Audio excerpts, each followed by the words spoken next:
세상이 온통 잿빛이었다. 3년 전 서울을 떠나 정착한 작은 바닷가 마을은 겨울이 오면 늘 그랬다. 파도는 낮게 울었고 하늘은 금방이라도 무너져 내릴 듯한 낯빛 구름에 잠겨 있었다. 윤서연은 자신이 운영하는 작은 북카페의 창가에 앉아 멍하니 밖을 내다보았다. 유리창 너머로 첫눈이 아주 느리고 소심하게 흩날리기 시작했다. 소금기 섞인 바람에 실려온 눈송이들은 땅에 닿기도 전에 녹아내려 흔적조차 남기지 않았다. 마치 그녀의 삶처럼 3년. 모든 것이 멈춰버린 시간, 혹은 모든 것을 잊기 위해 발버둥 쳤던 시간. 사람들은 시간이 약이라고 했지만 서연에게 시간은 골마터진 상처 위에 쌓이는 얇은 먼지층일 뿐이었다. 작은 움직임에도 먼지는 흩날렸고 그 아래의 고통은 선명하게 되살아났다. 그리고 오늘처럼 첫눈이 내리는 날이면 그 고통은 어김없이 그 남자를 향했다. 강지훈. 그녀의 입술이 소리 없이 그 이름을 그렸다. 한때는 세상의 전부였고 또 한때는 세상의 끝이었던 이름. 함께 눈을 맞았던 기억은 없었다. 그들의 1년은 언제나 춥고 건조한 겨울이었으니까. 하지만 그는 눈 내리는 창밖을 바라보는 것을 좋아했다. 무심한 표정으로 아주 오랫동안. 그럴 때면 그의 단단한 어깨가 아주 조금, 아주 잠시 외로워 보인다는 것을 그녀는 알고 있었다. 그 비밀을 아는 것은 세상에 오직 그녀뿐일 거라고 어리석게도 믿었던 때가 있었다. 사장님, 저 먼저 퇴근하겠습니다. 아르바이트생의 목소리에 서연은 화들짝 놀라 현실로 돌아왔다. 그녀는 희미하게 미소를 지으며 고개를 끄덕였다. 그래, 수고했어. 길 미끄러우니 조심하고 작은 카페에 다시 혼자 남게 되자 고요함이 파도처럼 밀려왔다. 서연은 무심코 리모컨을 들어 TV를 켰다. 저녁 종합뉴스가 시작되고 있었다. 앵커의 또렷한 목소리가 정막을 갈랐다. 경제 소식, 사회 문제, 그리고 익숙한 이름이 그녀의 흉터를 후벼 팠다. 국내 벤처 신화의 부활을 알린 K이노베이션의 강지훈 대표가 오늘 3년 전 자신을 나락으로 떨어뜨렸던 DX그룹의 적대적 인수에 성공하며 완벽한 복귀를 알렸습니다. 업계에서는 그의 거침없는 행보를 왕의 귀환이라 칭하며 쨍그랑 손에 들고 있던 찻잔이 바닥으로 떨어져 산산조각이 났다. 뜨거운 찬물이 손등을 적셨지만 서연은 아무런 감각도 느끼지 못했다. 그녀의 모든 신경은 화면 속 한 남자에게 집중되어 있었다. 4년 전 그녀가 처음 만났을 때와는 전혀 다른 모습이었다. 그때의 그는 날카롭고 위태로운 상처 입은 짐승 같았다. 하지만 지금 화면 속의 그는 완벽하게 재단된 슈트를 입고 흔들림 없는 눈빛으로 수많은 카메라 플래시를 받고 있었다. 더 차가워졌고 더 높아졌으며 더 멀어졌다. 그의 얼굴에는 승자의 여유가 흘렀지만 서연이 알던 아주 미세한 표정의 흔적조차 남아있지 않았다. 그는 완벽한 타인이 되어 있었다. 서연은 자리에 주저앉았다. 심장이 얼음 조각처럼 차갑게 가라앉았다. 그는 그의 세상을 되찾았다. 그렇다면 그녀가 그 지옥 같은 계약에 몸을 던졌던 이유는 그녀가 잃어버린 세상은 대체 어디에 있는 걸까?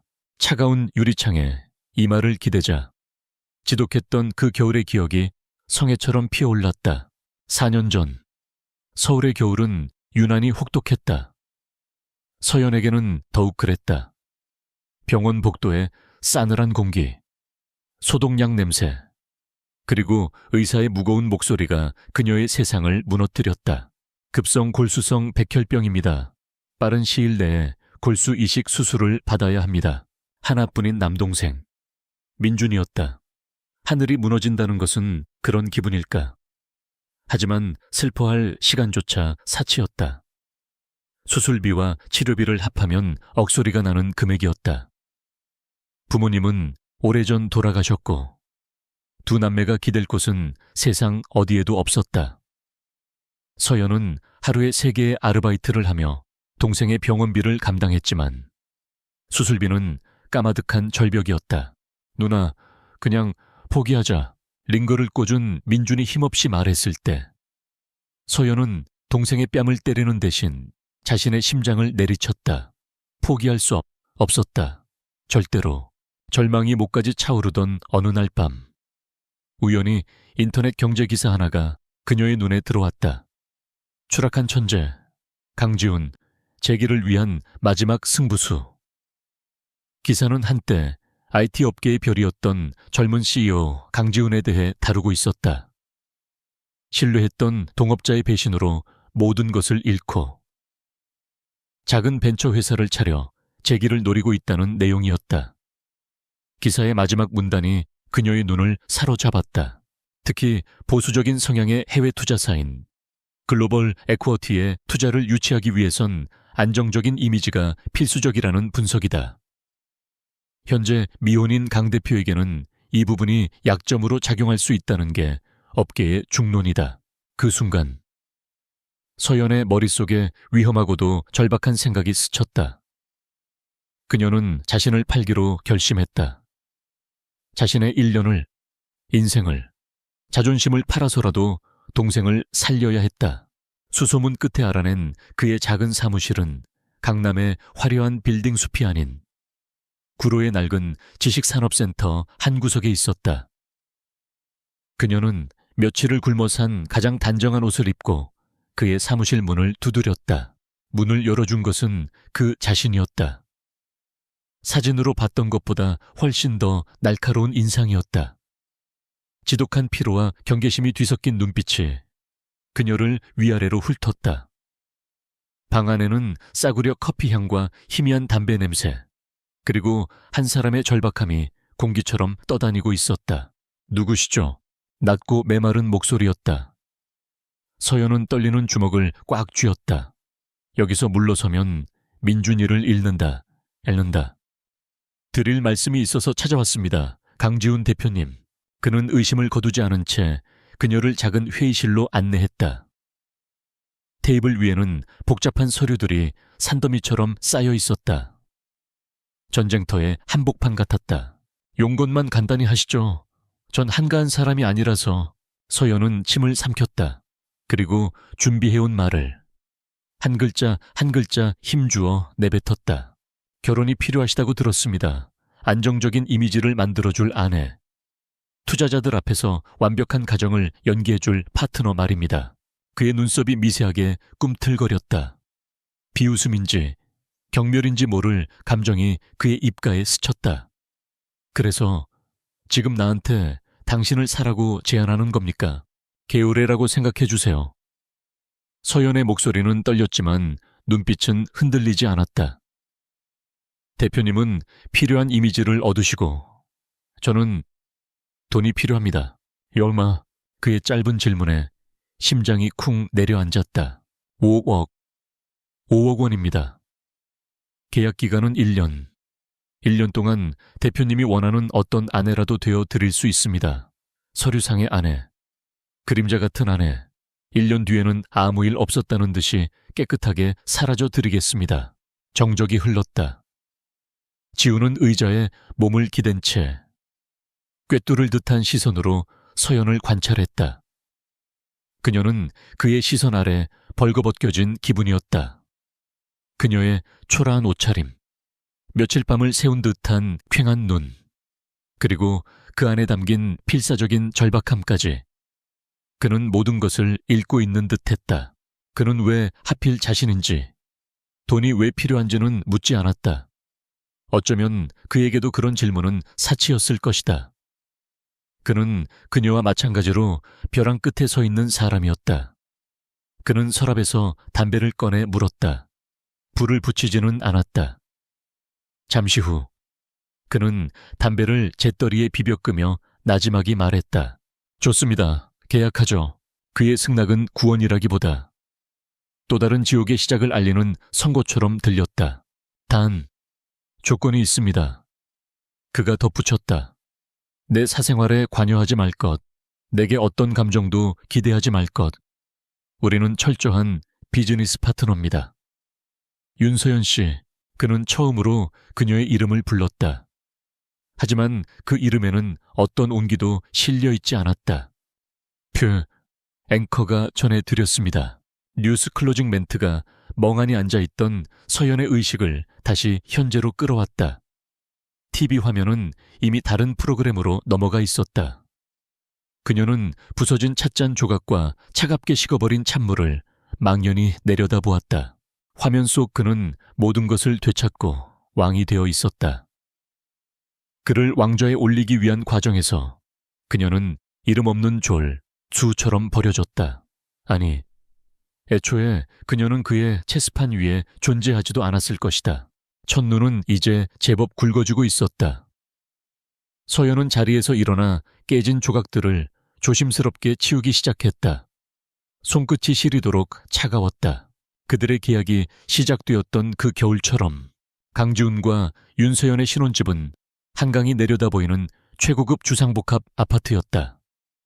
현관문을 열고 들어서는 순간 서연은 숨을 멈췄다. 잡지 화보에서나 나올 법한 공간이었다. 높은 천장, 바닥부터 천장까지 이어진 통유리창, 그리고 최소한의 색으로 배치된 최고급 가구들. 모든 것이 완벽하게 계산되어 있었지만 이상할 정도로 사람의 온기가 느껴지지 않았다. 잘 꾸며진 모델하우스, 혹은 주인을 기다리는 텅 빈 성 같았다. 당신 방은 저쪽입니다. 그녀의 감상을 깨뜨린 것은 지훈의 차가운 목소리였다. 그는 집 안쪽의 복도 끝, 자신의 침실과 가장 멀리 떨어진 방을 손가락으로 가리켰다. 내 서재에는 허락 없이 들어오지 마세요. 주방과 거실은 자유롭게 사용해도 좋지만 불필요한 물건들로 어지럽히지 않았으면 합니다. 우리는 일주일에 2-3번 외부 행사에 부부 동반으로 참석해야 할 겁니다. 일정은 미리 공유하겠습니다. 밖에서는 다정한 부부처럼 보여야 하니 연습이 필요하면 말하세요.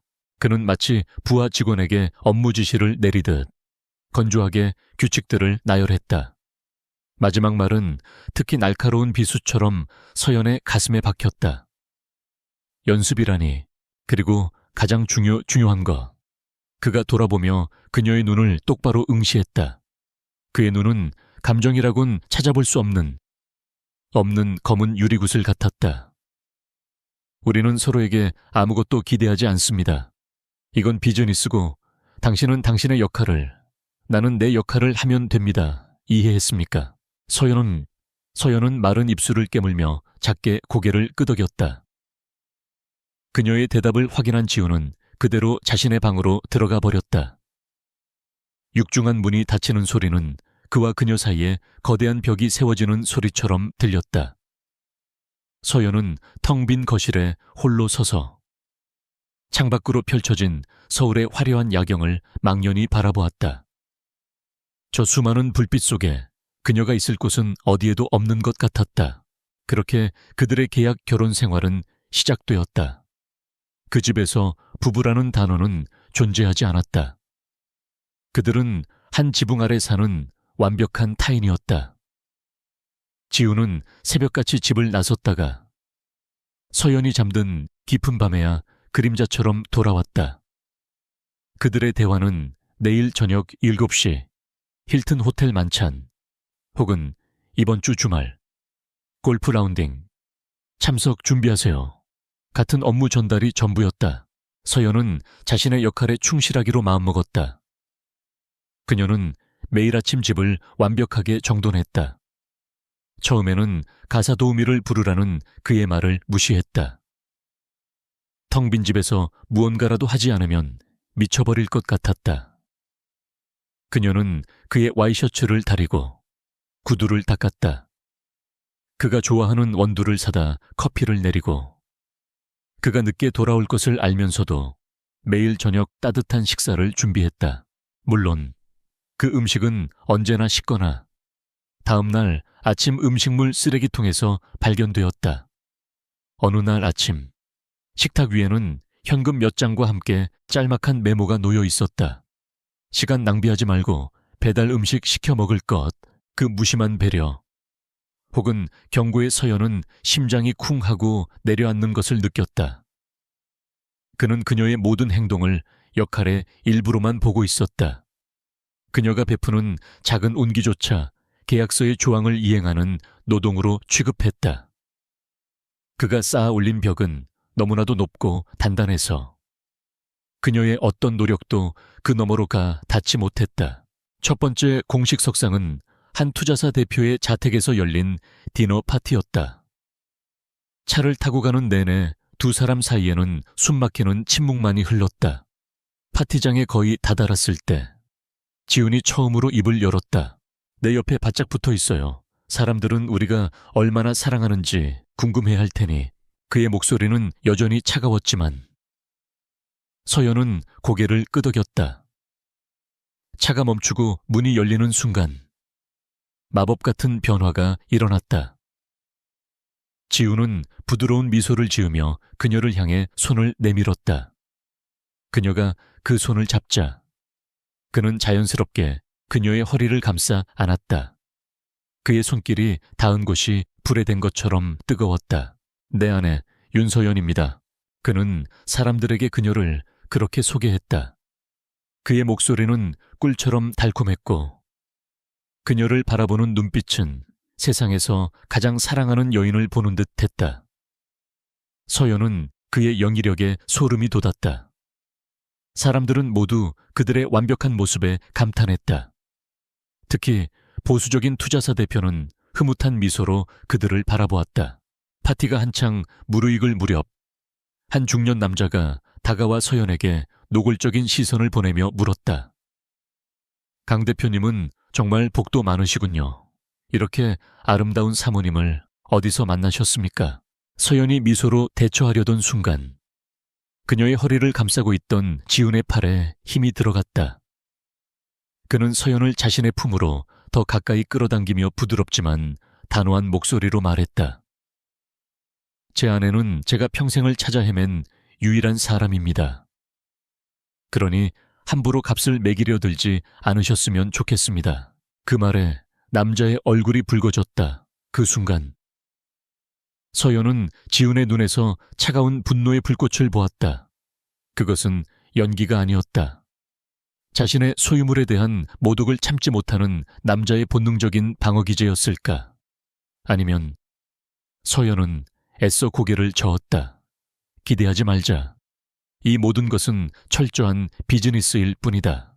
그날 밤 집으로 돌아오는 차 안에서 그는 다시 원래의 강지훈으로 돌아와 있었다. 그는 창밖만 바라보며 말했다. 오늘 잘해줬어요. 투자건은 긍정적으로 진행될 것 같군요.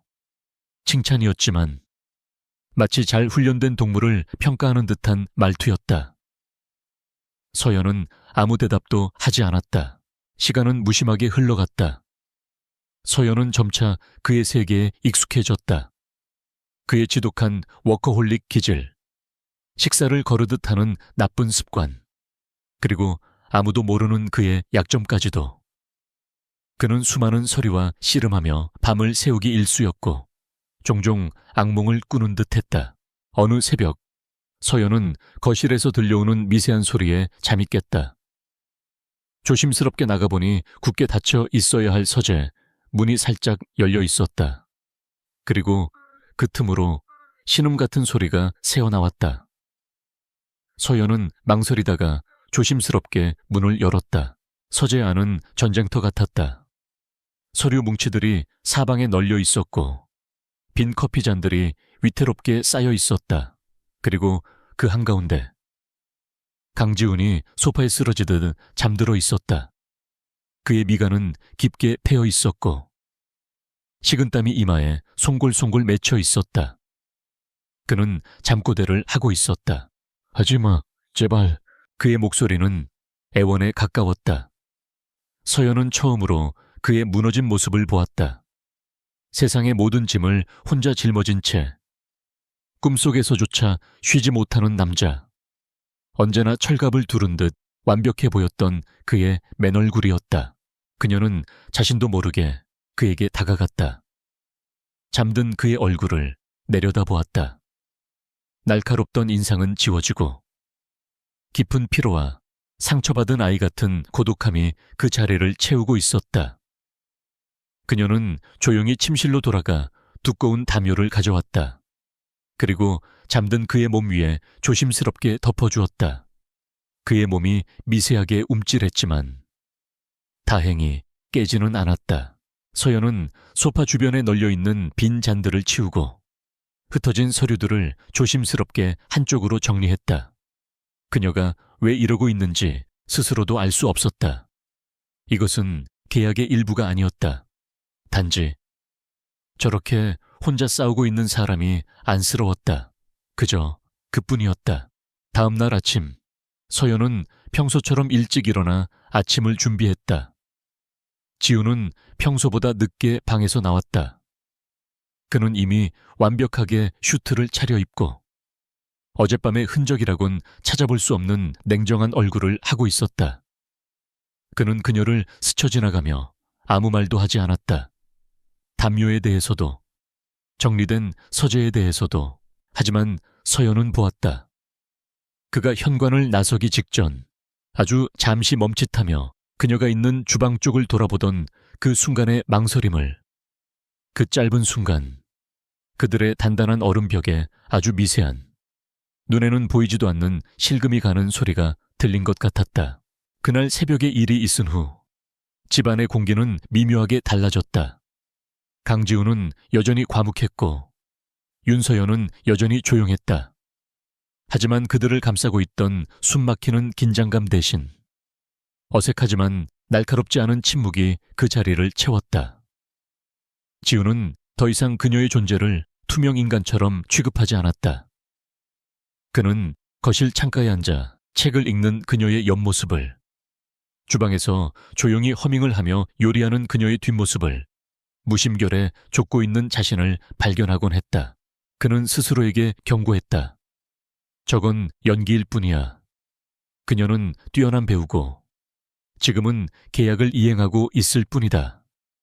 하지만 그의 이성은 점점 더 힘을 잃어가고 있었다. 그녀의 행동에는 계산된 구석이 없었다. 그녀는 그가 있든 없든 늘 같은 모습이었다. 조용하고 따뜻하고 그리고 어딘가 모르게 깊은 슬픔을 간직한 채로 마치 한겨울의 햇살처럼. 변화의 결정적인 계기는 K이노베이션의 신기술 발표회에서 찾아왔다. 그날 행사는 지훈의 재기를 알리는 중요한 자리였고 수많은 언론과 경쟁사들이 그의 일거수일투족을 주시하고 있었다. 서연은 지훈의 옆에서 완벽한 미소와 우아한 태도로 젊은 CEO의 아름다운 아내 역할을 훌륭하게 소화해내고 있었다. 그때였다. 지훈을 나락으로 떨어뜨렸던 장본인이자 DX그룹의 현 회장인 최진석이 기자들 무리를 이끌고 그들 앞에 나타났다. 최 회장은 뱀처럼 교활한 미소를 지으며 지훈에게 악수를 청했다. 강 대표, 오랜만이군. 이렇게 멋지게 재기한 걸 보니 내 마음이 다 흐뭇해. 역시 내 안목은 틀리지 않았어. 그의 말은 칭찬이었지만 내용은 지훈이 한때 자신의 아래에 있었다는 사실을 노골적으로 상기시키는 모욕이었다. 기자들의 카메라 플래시가 미친 듯이 터졌다. 지훈의 얼굴이 순간적으로 굳어졌다. 그가 차갑게 방역하려는 찰나 서연이 그의 팔을 부드럽게 감싸며 한 걸음 앞으로 나섰다. 초회 회장님, 직접 뵈니 정말 명성대로시네요. 그녀는 봄바람처럼 부드러운 미소로 입을 열었다. 남편에게서 회장님 말씀 많이 들었어요. 회장님 덕분에 온실 속 화초로는 결코 배울 수 없는 귀한 경험을 했다고요. 바닥부터 다시 시작하는 법, 그리고 진짜 내 편과 가짜 내 편을 가려내는 법을요. 서연의 목소리는 나긋나긋했지만 그 안에 담긴 의미는 날카로웠다. 그녀는 최 회장의 모욕을 성장의 발판으로 멋지게 포장했고 동시에 그의 배신을 은유적으로 비난했다. 그러고는 최 회장을 향해 고개를 살짝 갸웃하며 덧붙였다. 그런 의미에서 저희 부부에게 회장님은 은인이나 다름없답니다. 그렇죠. 여보. 그녀는 고개를 돌려 지훈을 바라보며 사랑스럽게 웃었다. 그 순간 지훈은 말문이 막혔다. 그는 분노에 찬 방역이나 냉소적인 무시를 생각하고 있었다. 하지만 그녀의 대처는 그보다 몇 수나 위였다.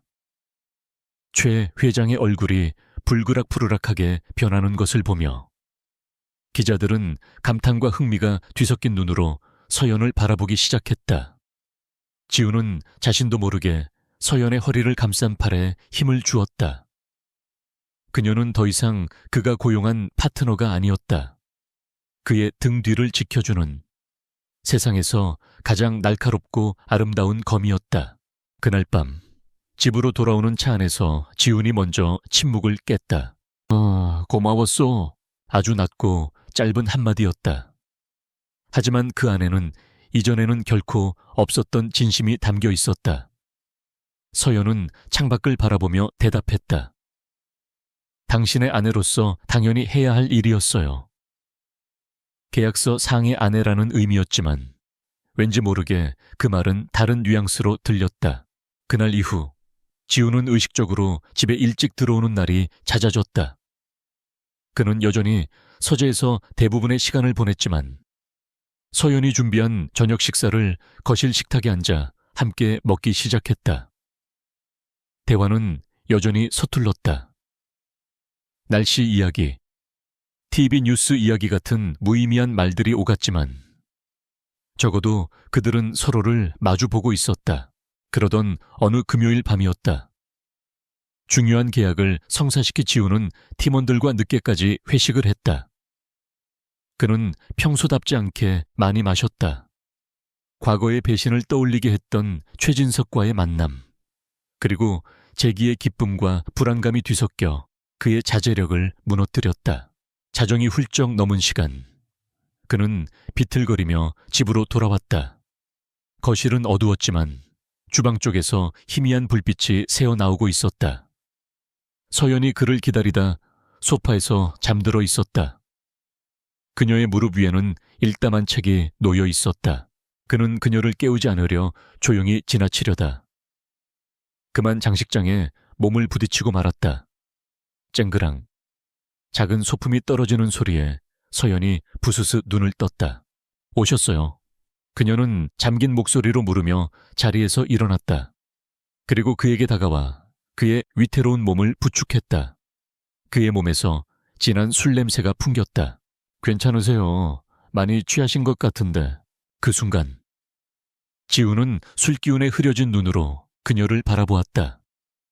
그리고 자신도 모르게 마음속 가장 깊은 곳에 묻어두었던 이름을 내뱉었다. 민영아, 왜 그랬어? 왜? 그의 목소리는 원망과 슬픔으로 가득 차 있었다. 서연의 몸이 순간 굳었다. 민영, 그가 과거에 사랑했고 그를 배신했던 여자의 이름일 것이다. 지훈의 눈에서 눈물 한 방울이 흘러내렸다. 서연은 아무 말도 할 수 없었다. 그저 그의 무너진 모습을, 그의 깊은 상처를 말없이 바라볼 뿐이었다. 그녀는 그를 침실로 옮길 수 없다는 것을 알았다. 그녀는 조용히 그를 소파에 눕혔다. 그리고 익숙하게 그의 넥타이를 풀어주고 구두를 벗겼다. 따뜻한 물수건을 가져와 그의 얼굴을 닦아주었다. 그의 거친 숨소리가 조금씩 잦아들었다. 그녀는 그의 옆바닥에 웅크리고 앉아 그가 완전히 잠들 때까지 곁을 지켰다. 그러다 자신도 모르게 스르르 잠이 들고 말았다. 다음 날 아침 지훈은 지독한 두통과 함께 잠에서 깼다. 흐릿한 시야 속으로 가장 먼저 들어온 것은 소파 옆에 웅크리고 잠든 서연의 모습이었다. 아침 햇살이 그녀의 얼굴 위로 부서져 내리고 있었다. 그는 지난밤의 일을 어렴풋이 기억해냈다. 자신의 추태, 그리고 다른 여자의 이름을 불렀던 것까지도 그는 그녀가 자신을 비웃거나 경멸할 것이라 생각했다. 하지만 그녀는 아무것도 묻지 않고 그저 그의 곁을 지켜주었다. 계약서에도 없는 그 어떤 대가도 바랄 수 없는 행동이었다. 그의 심장을 올가매고 있던 단단한 불신의 껍질에 다시 한번 거대한 균열이 생겨났다. 그가 틀렸을지도 모른다. 이 여자는 그가 생각했던 그런 사람이 아닐지도 모른다. 서연이 인기척에 잠에서 깼을 때 그녀는 자신을 내려다보고 있는 지훈의 깊은 눈과 마주쳤다. 어색한 침묵이 흘렀다. 먼저 입을 연 것은 지훈이었다. 오늘 저녁 집에서 먹을 겁니다. 그것은 사과도 변명도 아니었다. 하지만 서연은 그 말의 의미를 알 수 있었다. 그것은 그가 처음으로 내미는 아주 작은, 서툰 손길이었다. 그녀는 희미하게 미소 지으며 고개를 끄덕였다. 네, 맛있는 거 준비해 놓을게요. 그날 저녁, 그들은 처음으로 함께 저녁 식사를 했다. 여전히 대화는 많지 않았지만 더 이상 서로의 눈을 피하지 않았다. 얼음벽 너머로 아주 희미하지만 분명한 온기가 서로에게 전해지고 있었다. 얼음이 녹기 시작하자 봄은 생각보다 빨리 찾아왔다. 강지훈과 윤서연의 집에도 조심스러운 온기가 깃들기 시작했다. 계약이라는 단어는 더 이상 그들의 관계를 정의하는 족쇄가 아니었다. 그것은 먼지 쌓인 서랍 속 잊힌 서류 조각이 되어가는 듯 했다. 저녁 식탁에서의 대화는 조금씩 길어졌고 더 이상 날씨나 뉴스 같은 피상적인 주제에 머무르지 않았다. 그는 그녀가 어린 시절 바닷가 마을에서 자랐다는 것, 폭풍우 치는 날 창가에 앉아 책 읽는 것을 좋아했다는 것을 알게 되었다. 그녀는 그가 보기와는 다르게 단 것을 좋아하고 특히 시나몬 향이 나는 디저트에 약하다는 비밀을 발견했다. 그들의 관계는 말보다 작은 행동들로 깊어졌다. 어느 날 밤, 서연이 마른 기침을 하자 다음 날 그녀의 침대 머리맡에는 최고급 도라지 배즙과 목캔디가 조용히 놓여 있었다.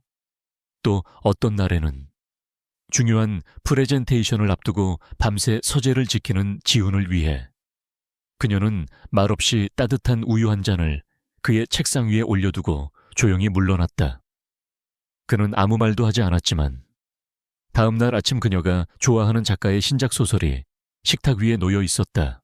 지훈은 변해가는 자신을 느끼고 있었다. 지옥 같던 복수의 여정 속에서 메말라 버렸던 그의 감정이 서연이라는 존재를 통해 다시금 살아나고 있었다. 그는 더 이상 퇴근 후 텅 빈 집으로 돌아오는 것이 두렵지 않았다. 오히려 현관문을 열었을 때 부엌에서 새어나오는 따뜻한 불빛과 맛있는 냄새를 기다리는 자신을 발견하고 놀라곤 했다. 그녀의 존재는 그의 황량했던 세상에 피어난 유일한 꽃이었다. 계약 기간이 2달 앞으로 다가왔을 때 그는 결심을 굳혔다. 어느 주말 오후 그는 아무에게도 말하지 않고 청담동의 한 보석상에 들렀다. 그는 수많은 반지들 중에서 화려하진 않지만 밤하늘의 작은 별처럼 은은하게 빛나는 다이아몬드가 박힌 반지를 골랐다. 그녀를 닮은 반지였다. 그는 반지가 담긴 작은 벨벳 케이스를 자신의 서재 가장 깊숙한 서랍에 넣어두었다.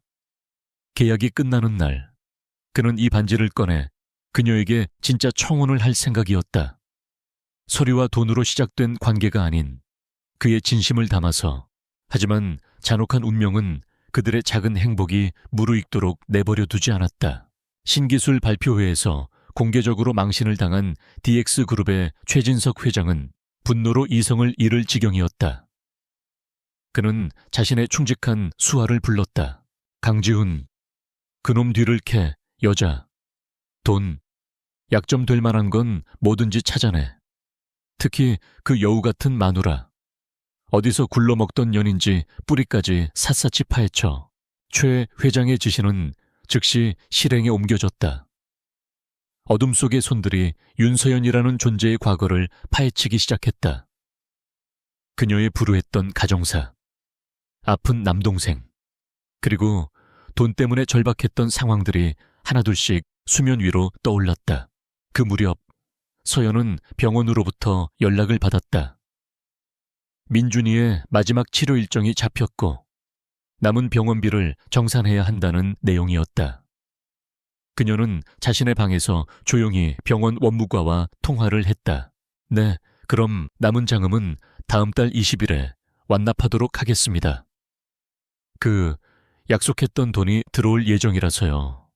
날짜는 문제 없을 거예요. 정말 감사합니다. 그동안 신경 써주셔서. 그녀는 계약이라는 단어 대신 약속이라는 표현을 썼다. 1년간의 결혼 생활이 끝나고 지훈에게서 받기로 한 돈. 그 돈은 그녀에게는 구원이자 동시에 지울 수 없는 족쇄였다. 그녀는 지훈에 대한 감정이 깊어질수록 이 돈의 존재가 목에 걸린 가시처럼 아프게 느껴졌다. 바로 그때였다. 서재에서 나온 지훈이 물을 마시러 주방으로 향하다가 그녀의 통화 내용을 듣게 되었다. 그는 문 앞에 멈춰 섰다. 약속했던 돈이 들어올 예정이라서요. 날짜는 문제 없을 거예요. 지훈의 온몸이 차갑게 굳었다. 다음 달 20일. 그들의 계약이 만료되는 날이었다. 약속했던 돈. 그녀가 말하는 것은 의심의 여지 없이 계약의 대가로 받기로 한 장음이었다. 순간 그의 머릿속에서 모든 것이 조각나며 최악의 그림으로 재조립되었다. 그녀의 따뜻함, 그녀의 미소, 그를 위기에서 구해주었던 기지, 아픈 그를 밤새 간호해주었던 상냥함. 그 모든 것이 약속된 돈을 무사히 받기 위한 완벽한 연기였다는 말인가. 지난 몇 달간 그가 느꼈던 모든 감정이 한순간에 기만으로 전락했다. 설상가상으로 책상 위에는 그가 오래전 의뢰했던 흥신소의 보고서가 도착해 있었다.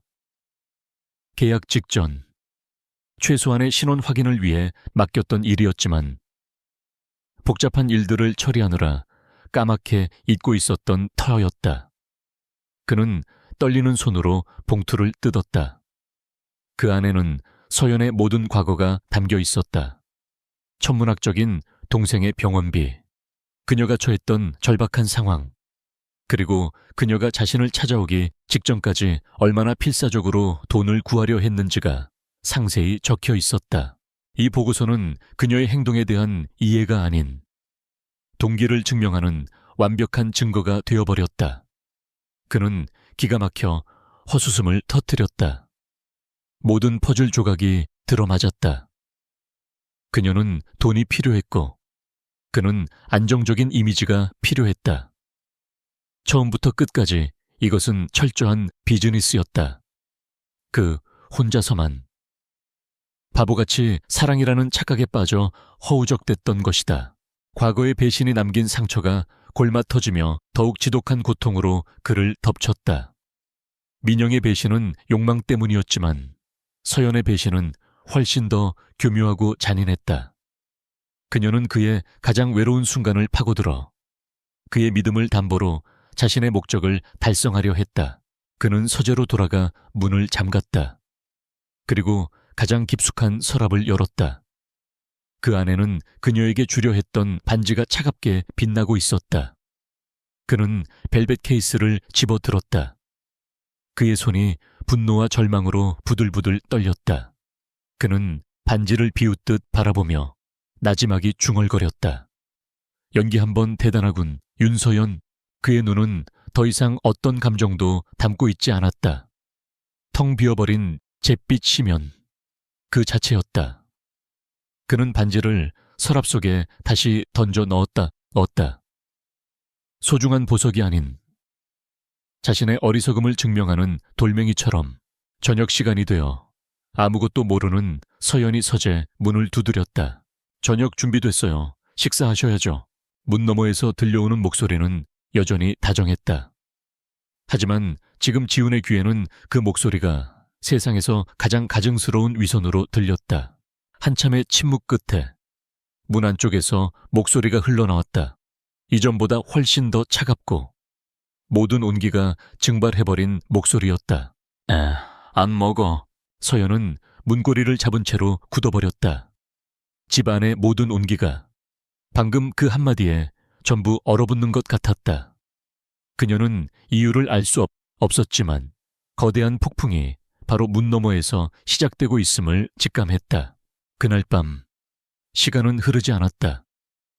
윤서연은 뜬 눈으로 밤을 새웠다. 굳게 닫힌 서재 문은 마치 거대한 무덤의 입구처럼 느껴졌다.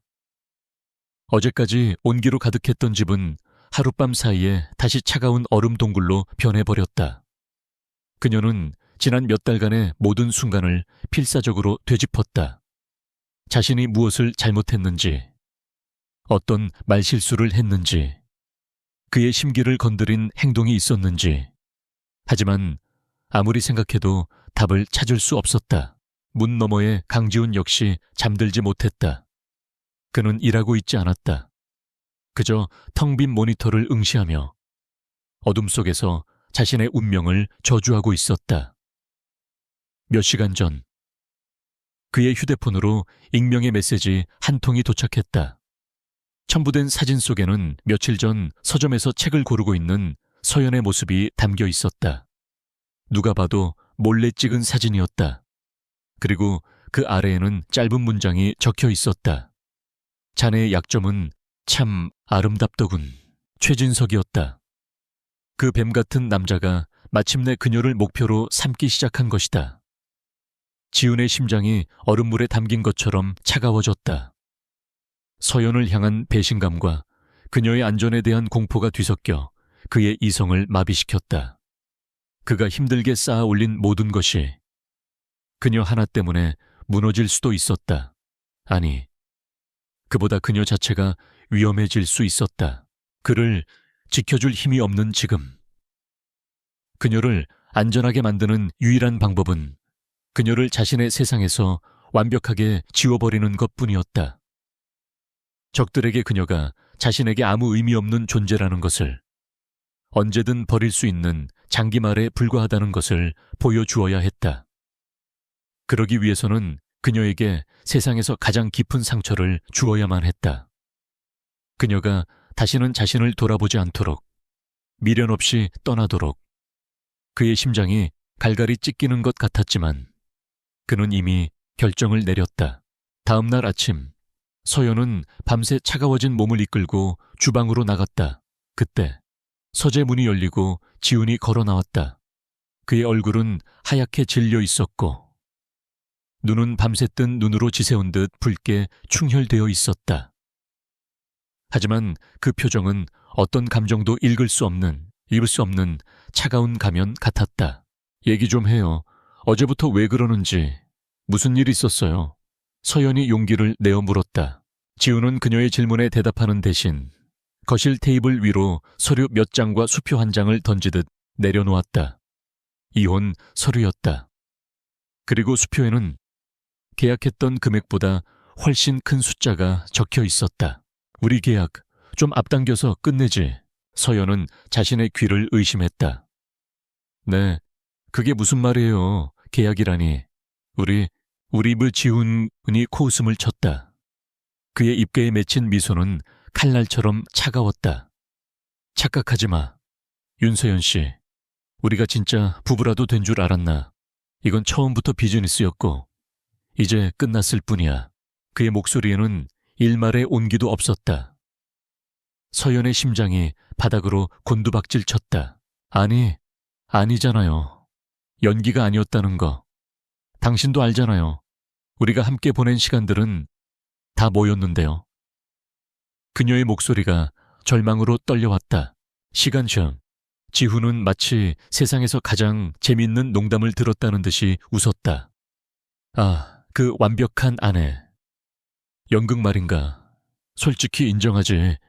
당신 생각보다 훨씬 뛰어난 배우더군. 연기력 하나는 돈이 아깝지 않았어. 그는 테이블 위의 수표를 손가락으로 툭 밀었다.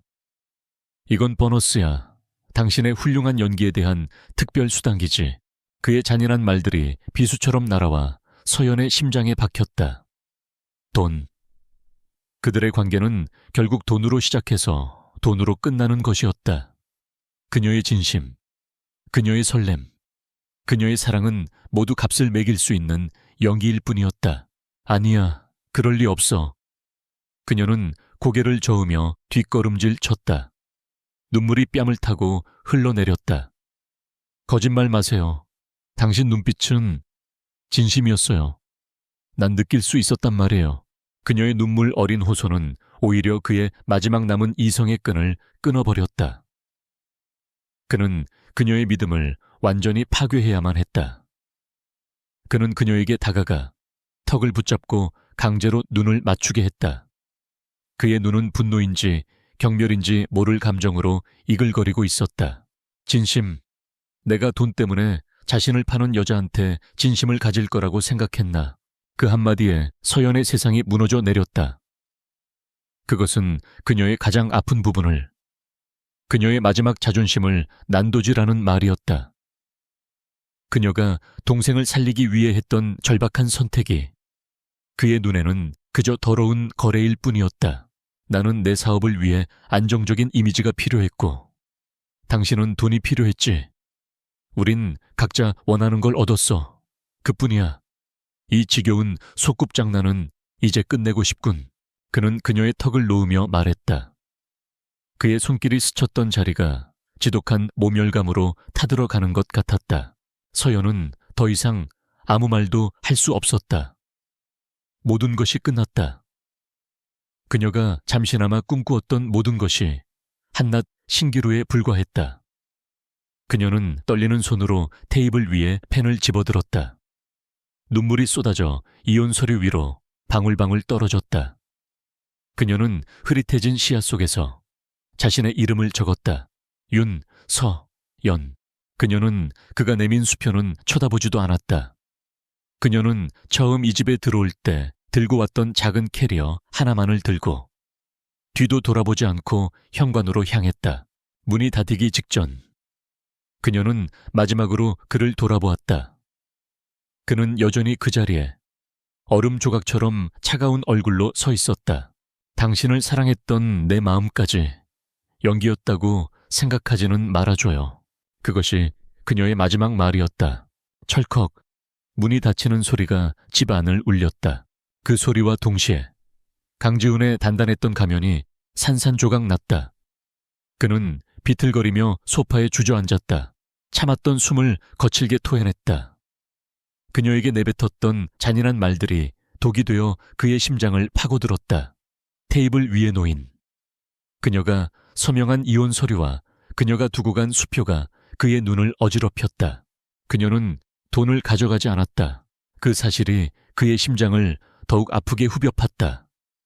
그는 미친 사람처럼 테이블 위에 모든 것을 바닥으로 쓸어버렸다. 유리잔이 깨지고 서류들이 공중으로 흩날렸다. 그는 두 손에 얼굴을 묻었다. 어깨가 가늘게 떨리고 있었다. 소리 없는 울음이 그의 온몸을 뒤흔들었다. 그녀를 지키기 위해 그는 그녀를 베었다. 그리고 그 칼날에 함께 베인 자신의 심장은 영원히 아물지 않을 터였다. 텅 빈 집. 이제 이 거대한 성에는 잔인한 거짓말쟁이 왕 혼자만 남게 되었다. 3년. 한 계절이 12번 바뀌는 시간. 강산이 변하기에는 짧지만 한 사람의 세상이 무너지기에는 충분하고도 남는 시간이었다. TV뉴스 화면 속에서 왕의 귀환이라는 찬사를 받던 강지훈은 기자회견이 끝나자마자 모든 가면을 벗어던졌다. 그는 자신의 펜트하우스로 돌아왔다. 3년 전 윤서연이 떠났던 바로 그 집이었다. 모든 가구와 구조는 그대로였지만 집은 예전보다 훨씬 더 넓고 공허하게 느껴졌다. 한때 희미한 온기가 감돌았던 공간은 이제 그의 성공을 전시하는 거대한 유리 상자일 뿐이었다. 그는 넥타이를 거칠게 풀어던지고 소파에 몸을 묻었다. 지독한 편두통이 관자놀이를 찔러왔다. 그는 익숙하게 테이블 위에 약병을 들어 진통제 2알을 물 없이 삼켰다. 지난 3년간 약은 물보다 더 친숙한 존재가 되어버렸다. 그는 복수를 위해 모든 것을 걸었다. 잠, 건강, 그리고 마지막 남은 인간성까지도. 그는 밤낮을 가리지 않고 일했고 짐승처럼 싸웠다. 마침내 그는 최진석의 모든 것을 빼앗고 그를 굴복시켰다. 그는 모든 것을 되찾았다. 아니, 예전보다 훨씬 더 많은 것을 손에 넣었다. 돈, 명예, 권력. 하지만 그 무엇도 그의 텅 빈 가슴을 채워주지 못했다. 승리의 환희는 짧았고 그 뒤에 찾아온 공허는 지독하게 길었다. 그는 비틀거리며 집 안을 걸었다. 그러다 복도 끝, 늘 굳게 닫혀있는 방문 앞에서 걸음을 멈췄다. 서연이 머물렀던 방이었다. 그는 아주 오랫동안 그 방을 치우지 못하게 했다. 마치 그녀가 남긴 온기의 흔적마저 사라져버릴까봐 두려운 사람처럼 조심스럽게 문을 열자 시간이 멈춘 듯한 공간이 나타났다. 모든 것이 그녀가 떠나던 날 아침과 똑같았다. 그는 침대 옆 작은 협탁으로 다가가 서랍을 열었다. 그 안에는 그녀가 떠난 후 침대 밑에서 발견했던 작은 실핀 하나가 놓여 있었다. 그가 그녀에게 주었던 그 어떤 보석보다도 이 초라한 실핀이 그의 가장 소중한 보물이 되었다.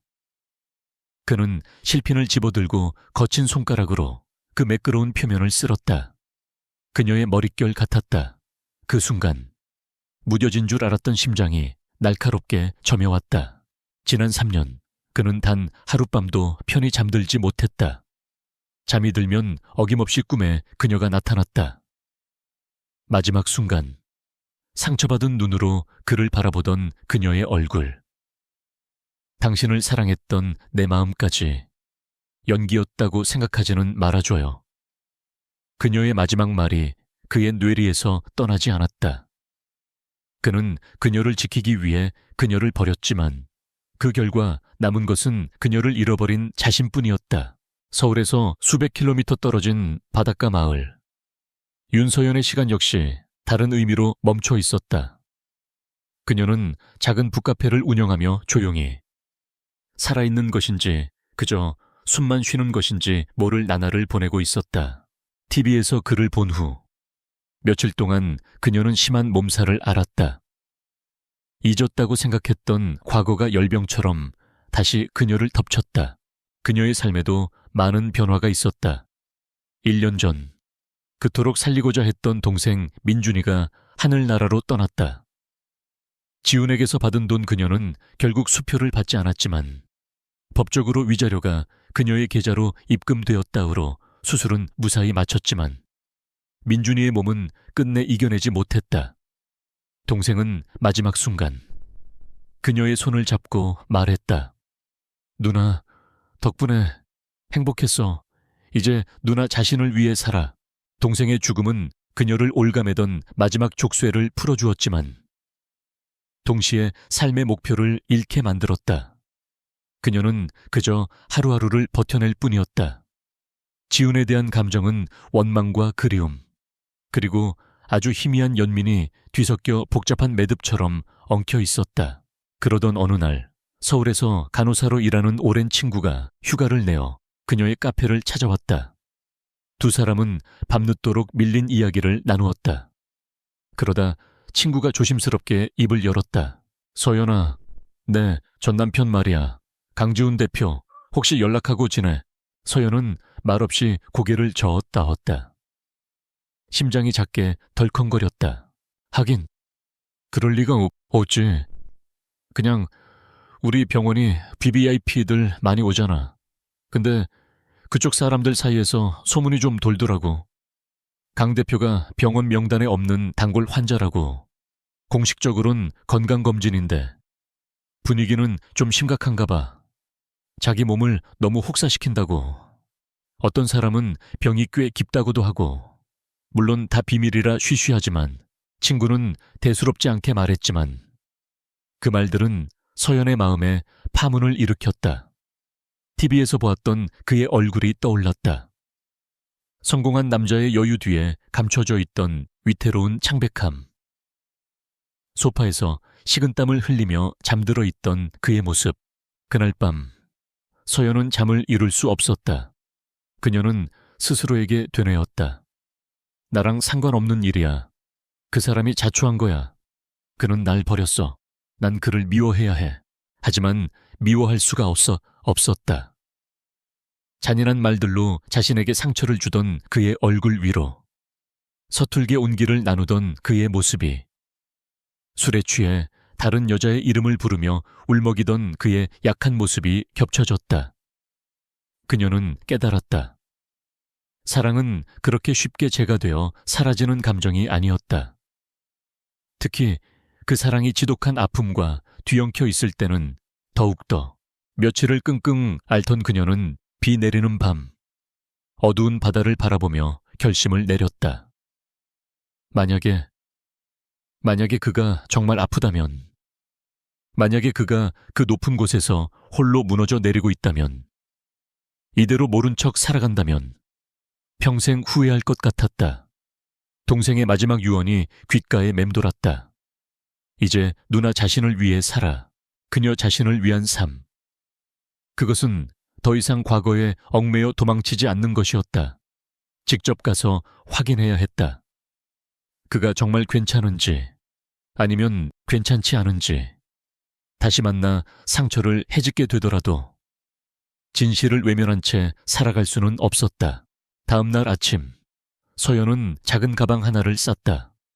3년간 그녀의 도피처가 되어주었던 작은 바닷가 마을을 뒤로 하고 그녀는 서울행 버스에 몸을 실었다. 다시 폭풍의 눈 속으로, 그 남자가 있는 곳으로. 3년 만에 돌아온 서울은 낯설었다.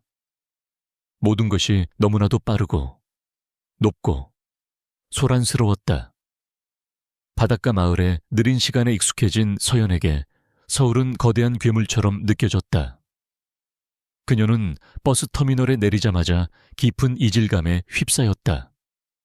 공기 중에 떠다니는 익숙한 매연 냄새마저 그녀의 낡은 기억들을 헤집어 놓았다. 그녀는 망설이지 않고 강남으로 향하는 지하철에 몸을 실었다. 그녀의 목적지는 단 한 곳, K-이노베이션의 본사였다. 인터넷에서 본 건물은 사진만으로도 위압적이었다. 하늘을 찌를 듯 솟아오른 거대한 유리와 강철의 성. 그곳은 강지훈이 3년간 피와 눈물로 쌓아올린 그의 왕국이었다. 테헤란로의 중심에 위치한 K-이노베이션 타워 앞에 섰을 때 서연은 자신이 얼마나 작고 초라한 존재인지 실감했다. 값비싼 정장을 입은 사람들이 바쁘게 오갔고 그녀의 낡은 트렌치코트와 조용한 시골 마을의 시간은 그들과 어울리지 않았다. 그녀는 심호흡을 한 번 하고 회전문을 지나 웅장한 로비로 들어섰다. 대리석 바닥이 그녀의 낡은 구두 소리를 유난히 크게 울리는 것 같았다. 그녀는 안내 데스크로 다가가 용기를 내어 입을 열었다. 저 강지훈 대표님을 좀 뵈러 왔는데요. 단정한 유니폼을 입은 직원은 전문가다운 미소를 지으며 물었다. 약속은 하셨습니까? 고객님, 아니요. 약속은 못했습니다. 그냥 윤서연이라고 전해주시면. 직원의 미소에 미세한 난처함이 스쳤다. 그녀는 어딘가로 짧게 전화를 걸었다. 잠시 후 수화기를 내려놓은 그녀는 정중하지만 단호한 어조로 말했다. 죄송합니다. 대표님께서는 현재 중요한 회의 중이시라 사전 약속 없이는 뵈실 수 없다고 하십니다. 예상했던 대답이었지만 심장이 차갑게 내려앉았다. 그녀는 물러서지 않았다. 그럼 얼마나 기다리면 될까요? 회의가 끝날 때까지만이라도 기다리게 해주세요. 제발요. 그때였다. 엘리베이터에서 내린 한 남자가 그녀에게 다가왔다. 30대 후반으로 보이는 날카로운 인상의 남자였다. 그는 지훈의 비서실장, 김비서였다. 3년 전에도 몇 번 마주친 적이 있었다. 윤서연 씨, 맞으십니까? 아, 네, 안녕하세요. 김비서는 그녀를 위아래로 훑어보았다. 그의 눈에는 복잡한 감정이 스쳤지만 이내 냉정한 표정으로 돌아왔다. 회장님께서는 그 누구의 면회도 원치 않으십니다. 특히 윤서연 씨는요. 돌아가 주십시오. 특히 윤서연 씨는요. 그 말은 날카로운 바늘이 되어 그녀의 심장을 찔렀다. 그는 그녀를 만나고 싶지 않은 정도가 아니라 철저히 거부하고 있었다.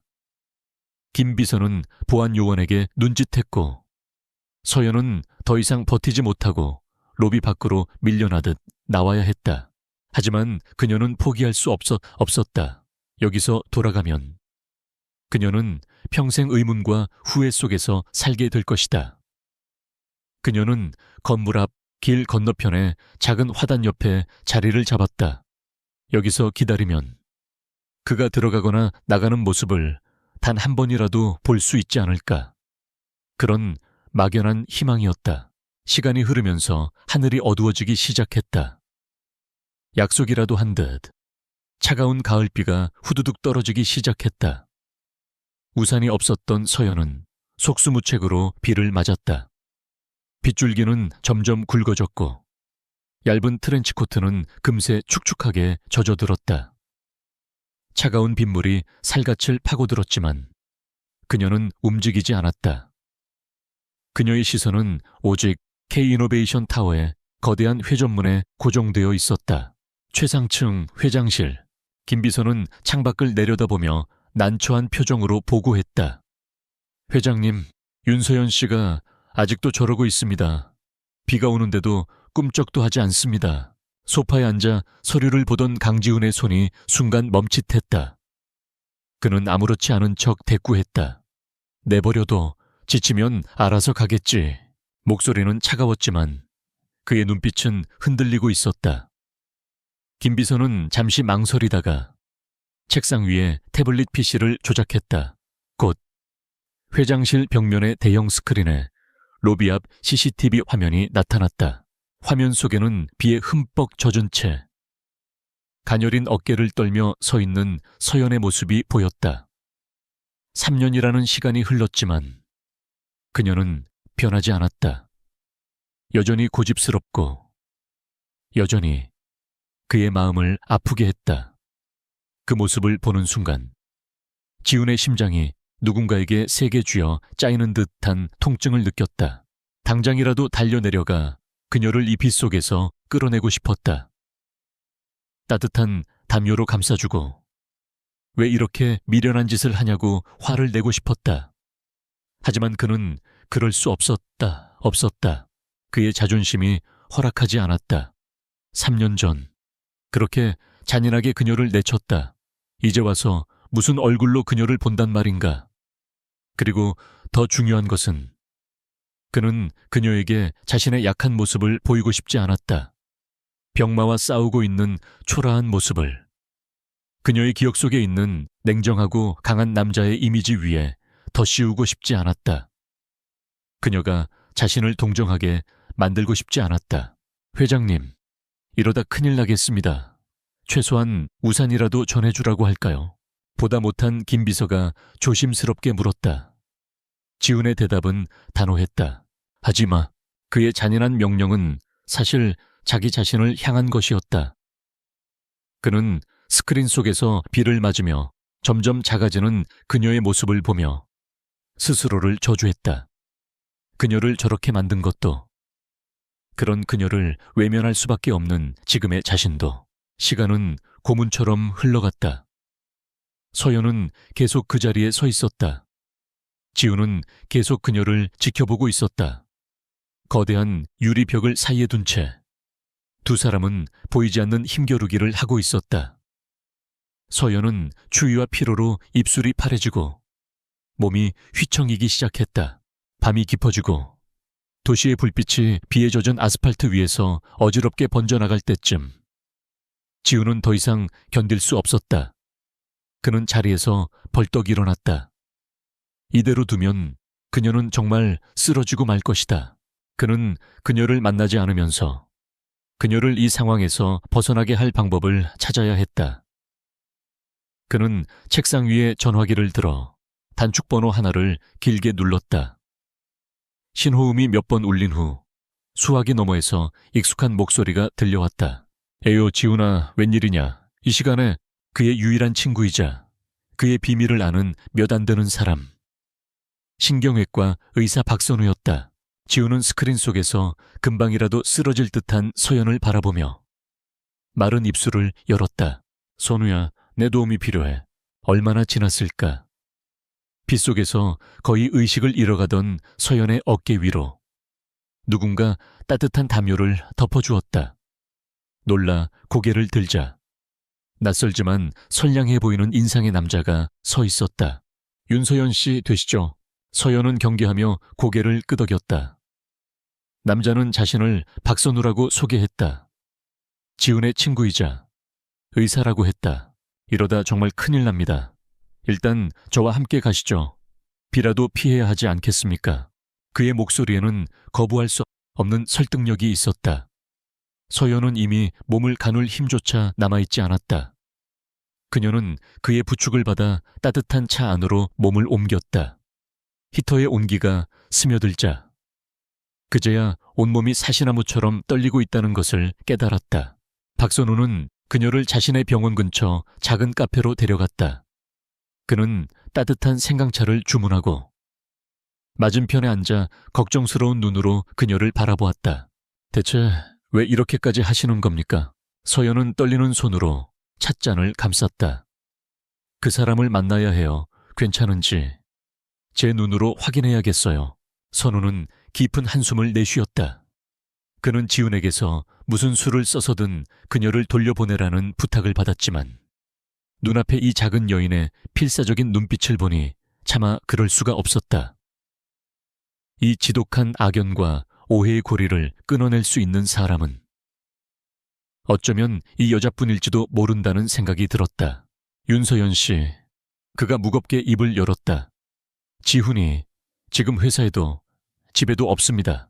그럼 어디에 있는데요? 그 녀석 오랫동안 많이 아팠습니다. 선우는 말을 골랐다. 과로와 스트레스라고만 해두죠. 지금은 병원에 있습니다. 병원이란 말에 서연의 심장이 쿵 하고 떨어졌다. 친구가 했던 말이 사실이었다. 아니, 어쩌면 그보다 더 심각할지도 모른다. 데려다 주세요. 서연이 애원했다. 제발요, 딱 한 번만. 얼굴만이라도 보게 해주세요. 선우는 오랫동안 그녀를 바라보았다. 그녀의 눈에서는 3년이라는 시간에도 지워지지 않은 깊은 감정이 보였다. 그는 결국 고개를 끄덕였다. 이것이 두 사람 모두에게 어떤 결과를 가져올지는 모르지만 더 이상 서로를 불행하게 만드는 것을 지켜볼 수만은 없었다. 그가 그녀를 데려간 곳은 서울 외곽에 위치한 최고급 사립병원이었다. 일반 병동의 소란스러움 대신 호텔처럼 고요하고 정적인 분위기가 복도를 감싸고 있었다. 복도 끝, 철저하게 출입이 통제되고 있는 VVIP 병동. 선우의 신분증을 확인한 후에야 굳게 닫혔던 문이 열렸다. 복도 가장 안쪽. 창밖으로 아름다운 숲이 내다보이는 방 앞에 다다랐을 때 선우는 걸음을 멈췄다. 그는 서연을 향해 돌아보며 나지막이 말했다. 마음 단단히 먹으세요. 지금부터 보게 될 모습 놀라지 마시고요. 그의 경고에 서연은 마른 침을 삼켰다. 대체 어느 정도이기에? 선우는 더 이상 아무 말 없이 조용히 병실 문을 열어주었다. 그리고 자신은 뒤로 한 걸음 물러섰다. 이제부터는 온전히 두 사람의 몫이었다. 서연은 떨리는 발걸음으로 병실 안으로 들어섰다. 서울 시내가 내려다 보이는 거대한 통유리창. 최고급 가구들. 하지만 그 모든 호화로움은 방 한쪽에 조용히 서 있는 링거 스탠드와 각종 의료기기들 앞에서 빛을 잃고 있었다. 그리고 그녀의 시선은 창가에 멈춰 섰다. 휠체어에 앉아 창밖을 바라보고 있는 한 남자의 뒷모습.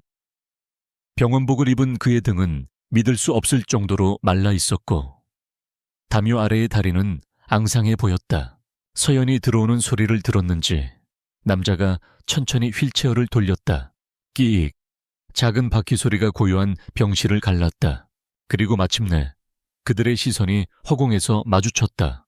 서연은 그 자리에 얼어붙었다.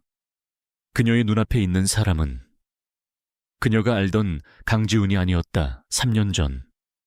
도끼 서린 눈으로 그녀에게 잔인한 말을 퍼붓던 남자도 며칠 전 TV 화면 속에서 세상을 다 가진 듯 오만하게 서 있던 남자도 아니었다. 날카롭던 턱선은 병색이 완연한 수척함으로 변해 있었고 칠흑 같던 머리카락에는 믿을 수 없을 만큼의 흰 서리가 내려앉아 있었다.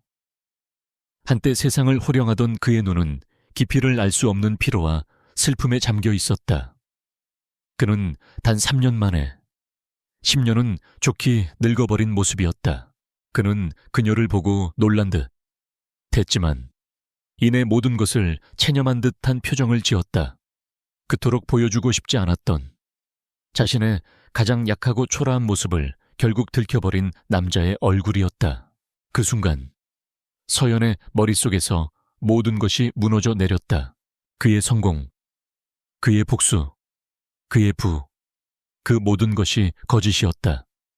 그가 3년간 쌓아 올린 것은 화려한 왕국이 아니라 자기 자신을 갉아먹어 만든 거대한 무덤이었다. 그녀를 향했던 그의 잔인함과 증오는 사실 자기 자신을 향한 것이었을지도 모른다. 그녀가 3년간 증오하고 그리워했던 남자는 존재하지 않았다. 그녀의 앞에는 그저 너무나도 아프고 지쳐버린 한 남자가 있을 뿐이었다. 아, 서연의 입에서 의미를 알 수 없는 탄식이 터져 나왔다. 다리에 힘이 풀렸다. 그녀는 그대로 바닥에 주저앉았다. 터져 나오는 울음을 막으려 두 손으로 입을 가렸지만 억눌린 울음소리가 둑이 터진 강물처럼 새어나왔다. 온몸이 갈갈이 찢기는 것 같았다. 후회와 원망과 미안함과 사랑, 그 모든 감정이 한꺼번에 심장을 핥히었다. 충격적인 광경이었다. 그녀가 3년 만에 다시 찾아온 그의 세상은 이렇게나 처참하게 부서져 있었다. 서연의 울음소리가 고요한 병실을 가득 메웠다.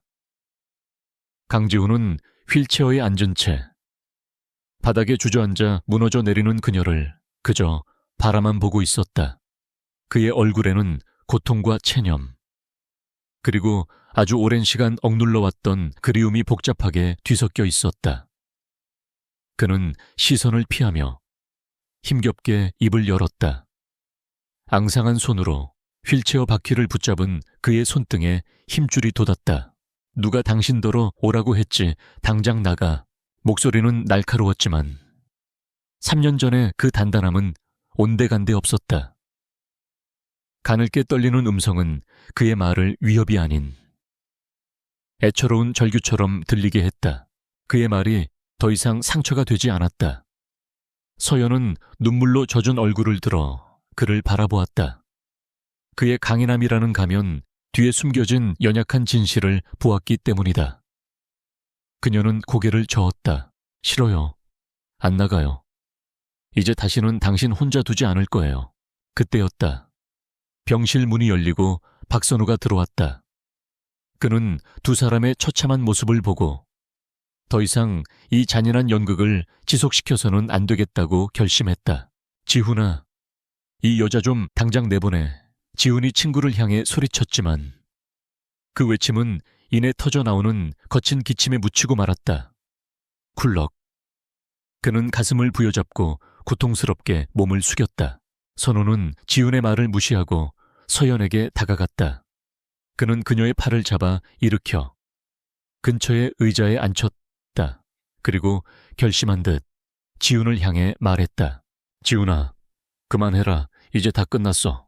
그리고 그는 서연을 향해 돌아섰다. 그의 눈에는 친구에 대한 안타까움과 연민이 가득했다. 윤서연 씨, 이 바보 같은 놈이 왜 스스로를 이렇게까지 망가뜨렸는지 이제는 아셔야겠습니다. 선우의 입을 통해 지난 3년간 굳게 닫혀있던 진실의 문이 열리기 시작했다. 그는 모든 것을 이야기했다. 3년 전 최진석 회장이 어떻게 지훈의 뒤통수를 치고 그의 모든 것을 빼앗아갔는지, 지훈이 빈손으로 다시 일어서기 위해 어떤 지옥을 견뎌냈는지, 그리고 그 복수의 과정이 얼마나 외롭고 자기 파괴적인 싸움이었는지. 지훈이가 당신을 만났을 때 그 녀석은 이미 세상의 모든 사람을 불신하고 있었습니다. 그런데 당신이, 윤서연 씨가 그 얼어붙은 마음을 녹이기 시작한 겁니다. 그 녀석, 태어나서 처음으로 행복이라는 걸 꿈꿨을지도 모릅니다. 서연은 숨죽여 그의 이야기를 들었다. 하지만 초회 회장은 그걸 그냥 두지 않았어요. 선우의 목소리가 낮게 가라앉았다. 그는 지훈이의 가장 약한 고리가 당신이라는 것을 알아챘습니다. 그리고 당신을 위협하기 시작했어요. 선우는 자신의 휴대폰을 꺼내 사진 한 장을 보여주었다. 그것은 3년 전 서연이 회사 앞에서 비를 맞고 서 있던 날 지훈이 받았던 바로 그 사진이었다. 자네의 약점은 참 아름답더군 이라는 섬뜩한 메시지와 함께 그날 지훈이는 선택의 기로에 섰습니다. 당신을 지키느냐 아니면 자신의 복수를 계속하느냐. 그리고 그 멍청이는 가장 바보 같은 방법으로 당신을 지키기로 결심한 겁니다. 네. 아무튼 방법이요? 당신이 자신에게 아무런 가치도 없는 존재인 것처럼, 돈 때문에 고용된 하찮은 여자일 뿐인 것처럼 보이게 만드는 것. 그래서 최 회장이 당신에게 더 이상 흥미를 느끼지 않게 만드는 것. 그 녀석은 당신을 지키는 방법을 그것밖에 몰랐던 겁니다. 선우의 말 한마디 한마디가 망치가 되어 서연의 머리를 내리쳤다. 그녀가 증오했던 그의 모든 행동이, 그의 모든 잔인한 말들이 사실은 그녀를 지키기 위한 처절한 연극이었다는 것을, 돈 때문에 자신을 파는 여자한테 진심을 가질 거라고 생각했나. 그녀의 자존심을 갈갈이 찢어놓았던 그 말은 사실 그녀가 자신을 증오하고 떠나가게 만들기 위한 자기 희생의 주문이었던 것이다. 그날 그가 그녀에게 퍼부었던 모든 독설은 사실 자기 자신의 심장을 향해 찌르는 칼날이었다. 당신이 떠난 후에도 지훈이는 한동안 사람을 붙여 당신을 몰래 지켜보게 했습니다. 당신이 작은 바닷가 마을에 완전히 정착하고 최 회장이 완벽하게 몰락해서 당신에게 어떤 위협도 가할 수 없게 된 것을 확인하고 나서야 사람들을 거두었습니다. 그녀가 3년간 누렸던 평화로운 일상은 우연이 아니었다. 그가 자신의 모든 것을 불태워 그녀에게 선물한 마지막 보호막이었던 것이다. 모든 조각이 맞춰졌다. 그녀가 병원과 통화하며 약속된 돈을 언급했던 그 지독한 타이밍의 오해. 그 오해가 그의 불안과 공포에 불을 지폈고 결국 그를 최악의 선택으로 내몰았던 것이다. 그 순간 서연이 3년간 쌓아왔던 원망과 미움의 둑이 한꺼번에 무너져 내렸다. 그 자리에는 감당할 수 없는 후회와 죄책감이 해일처럼 밀려왔다. 그녀는 그를 오해했다. 그의 사랑을, 그의 희생을, 그의 고통을 전혀 알지 못한 채 그를 미워하고 원망하며 3년이라는 시간을 보내버렸다. 서연은 더 이상 울음소리를 참을 수 없었다. 그녀는 비틀거리며 지훈의 휠체어 앞으로 다가가 그의 무릎 아래에 무너지듯 쓰러졌다. 그녀는 그의 차갑고 앙상한 손을 붙잡았다. 미안해요. 미안해요. 내가 다 잘못했어요. 아무것도 모르고 당신을 미워해서 미안해요. 그녀의 뜨거운 눈물이 그의 손등 위로 쏟아져 내렸다. 미안하다는 말로는 도저히 이 거대한 슬픔과 후회를 감당할 수 없었다. 내내 고개를 숙이고 있던 지훈이 은히 천천히 고개를 들었다. 그의 붉어진 눈시울에도 눈물이 고여 있었다. 그는 아무 말도 하지 않았다. 그저 남은 한쪽 손을 힘겹게 들어올려 떨리는 손으로 그녀의 머리를 부드럽게 쓰다듬었다. 3년 만에 첫 번째 접촉, 그의 서툰 손길에는 그가 차마 입 밖으로 내지 못했던 모든 말들이 담겨 있었다. 미안하다는 말, 보고 싶었다는 말, 그리고 아직도 당신을 사랑한다는 말까지도. 그 순간 두 사람의 시간은 다시 흐르기 시작했다. 너무나도 늦게, 그리고 너무나도 아프게. 선우는 조용히 병실을 빠져나왔다.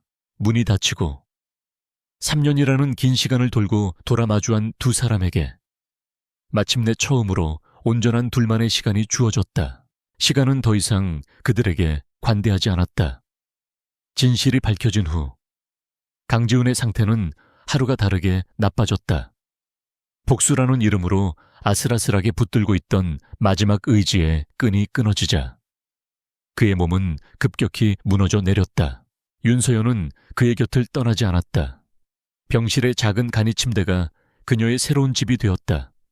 그녀는 더 이상 울지 않았다. 남은 시간이 얼마 없다는 것을 알기에 눈물로 시간을 허비하는 것조차 사치였다. 그녀는 매일 그에게 책을 읽어주었고 그가 좋아했던 시나몬 향이 나는 따뜻한 차를 끓여주었으며 마른 수건으로 그의 얼굴과 손을 정성껏 닦아주었다. 그들 사이에는 많은 말이 오가지 않았다. 3년이라는 공백과 곧 다가올 영원한 이별 앞에서 언어는 무력했다. 그들은 그저 서로를 바라보았다. 그의 눈빛 속에서 그녀는 뒤늦은 미안함과 변치 않는 사랑을 읽었고 그녀의 미소 속에서 그는 평생 갈망했던 용서와 안식을 발견했다. 어느 날 오후 서연이 창가에 앉아 책을 읽고 있을 때 지훈이 힘겹게 그녀를 불렀다. 그 책 재미있어. 그의 목소리는 바람소리처럼 희미했다. 서연은 책을 덮고 그를 돌아보며 희미하게 미소 지었다. 네, 당신이 예전에 사줬던 책의 작가. 신작이에요. 여전히 문장이 참 따뜻하네요. 그 말에 지훈의 입계도 아주 옅은 미소가 번졌다. 그들의 짧았던 결혼 생활 중 가장 행복했던 어느 날의 기억이었다. 그들은 과거를 후회하거나 현재를 슬퍼하지 않았다. 그저 함께했던 아주 작은 기억의 조각들을 소중하게 어루만질 뿐이었다. 그들에게 허락된 것은 그것뿐이었으니까. 시간이 흘러 다시 겨울의 문턱이었다. 그날은 유난히 하늘이 낮고 흐렸다. 오후가 되자 창밖으로 무언가 하얀 것이 흩날리기 시작했다. 첫눈이었다. 3년 전 그녀가 그를 떠나던 날처럼, 그리고 4년 전 그들의 계약이 시작되던 그 겨울처럼. 첫눈이 소리 없이 내려 세상을 하얗게 덮고 있었다. 눈 와요. 서연이 창밖을 보며 속삭였다. 첫눈이에요.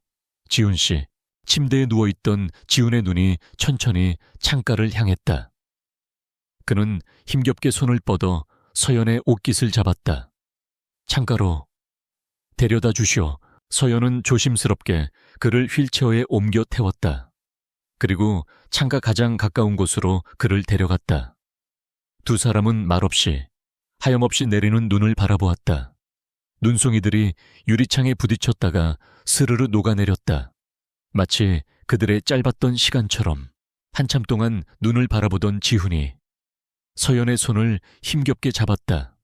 그의 손은 얼음장처럼 차가웠다. 서연아. 그가 아주 작은 목소리로 그녀의 이름을 불렀다. 미안했다. 전부 다. 서연은 고개를 저으며 그의 손을 더욱 꽉 잡았다. 눈물이 차올랐지만 애써 삼켰다. 아니에요. 그런 말 하지 마세요. 괜찮아요.